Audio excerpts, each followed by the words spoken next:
Okay, folks, so I had enough requests in the comments of my last video, the review of the DPS-150, for a look at the software. So that's what we're going to do today.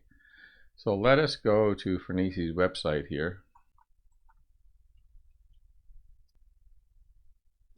And we'll go into downloads, software. Let's go down here. There we go, right there.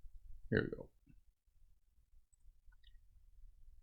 All right, there it is. So let's open that up. And we'll just copy this out here, the desktop, and get rid of that. Okay.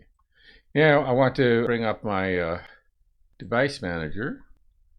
I'm going to plug in the power supply here. So let's open up our COM ports. Got to see which COM port it is. Okay, so it came up on COM port 3. So this is Windows 11, and I imagine Windows 10 would be no different. But as you can see, it was immediately recognized. I didn't have to load a driver up or anything like that, so that's good. I don't know if this is an installer or not, but let's go ahead and run it. Oh, it's not. It's just a program. Oh, okay, well, that's fine. So it looks like it's all in Chinese here. Let's go in here, and the instructions are in Chinese too. Now it's got a globe there. Maybe this is the language, and it is. So click on English. That's interesting. A DPS-200. I didn't know such a device existed. I have to go search for that. Maybe that's just a foreshadowing of a new product to come.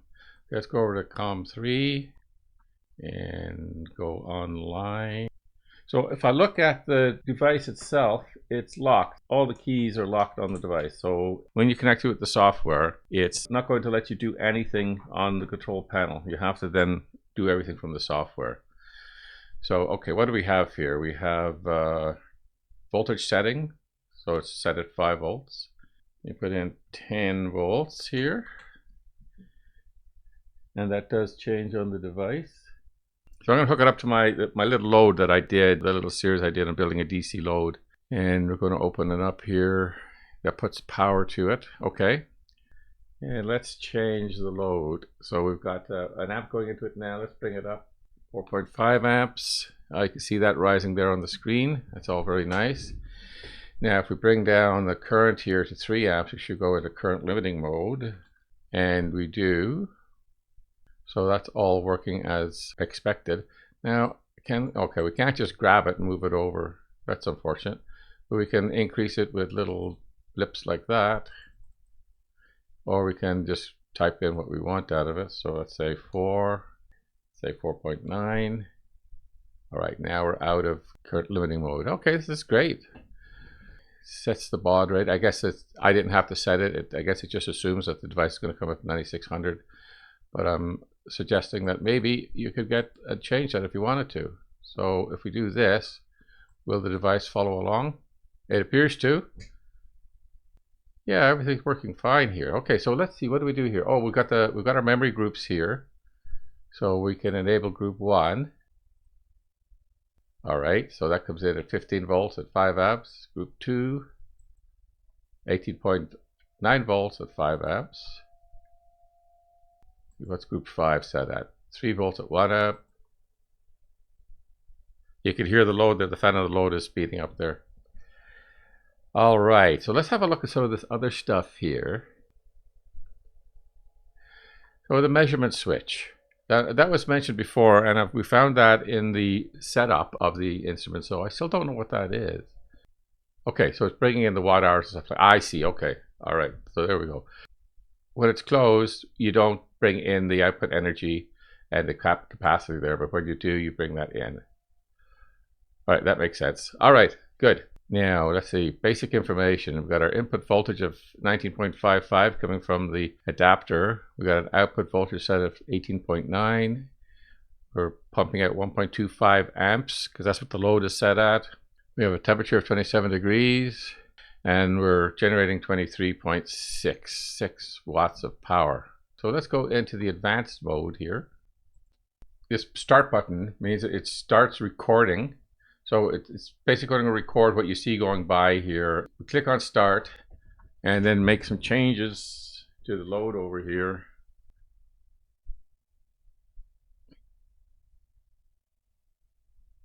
And then we say save. let's send this to the desktop. We call it test. And there it is. So let's have a look inside it. Well, there you go. It recorded that session there. It tells you what mode it was in, constant voltage, and then constant current, and then constant voltage, back to constant current. It records the voltage, it records the current, gives you a complete timestamp here of date and time of day, right down to the second. Okay, well that's pretty good. You can select whether looking at output voltage or just current or both. Now here in the advanced mode, we've got some other things. We've got auto mode, manual mode. So what's manual mode? Single step, stop, number of cycles. Okay, so let's say we say in here, that's 5 cycles.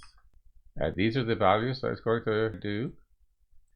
So load is turned up to full there, so it will accept any of these current and voltage changes. I guess, can you edit each one of these? Yes, you can. So you can go in there and edit those. 2.0 here, and a 3.0 there.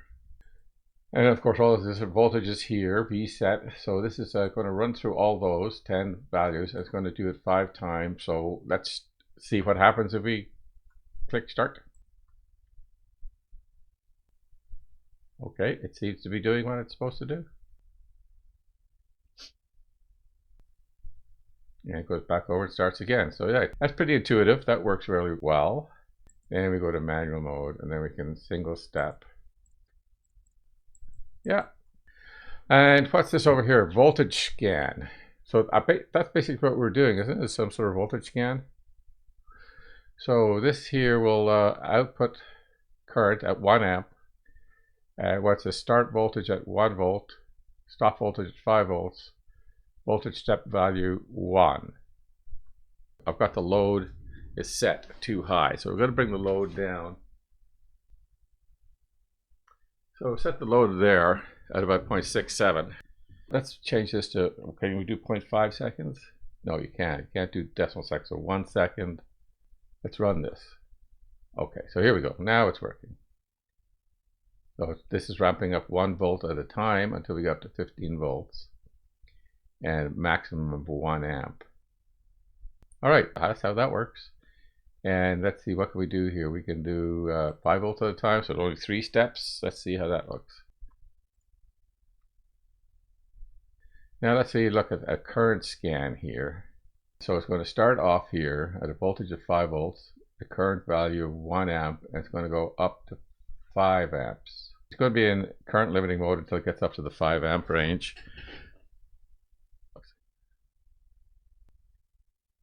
So all that works fine. Both of these could be very, very handy.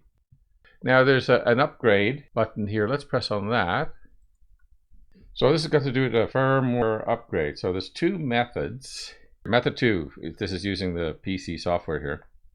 Parameter setting. What's that all about? Okay, over voltage protection, over current protection, over temperature protection, low voltage protection, and over power. Good. So everything available on the device is available here in the software, plus a whole lot more. That's all there is, folks. That's a very, very painless piece of software to install. I love the fact that it doesn't actually install like some other pieces of software. I recently had to upgrade my 7-zip, and for some reason the old uninstall program didn't clean up the registry.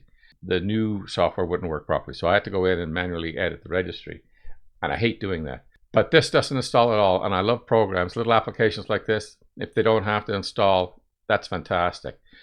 I like it. Even in advanced mode, it's pretty basic, but it does a number of very useful things, and it works. Thumbs up on this one. Okay, folks, that's all I had for you today, and we'll see you in the next video. Bye-bye.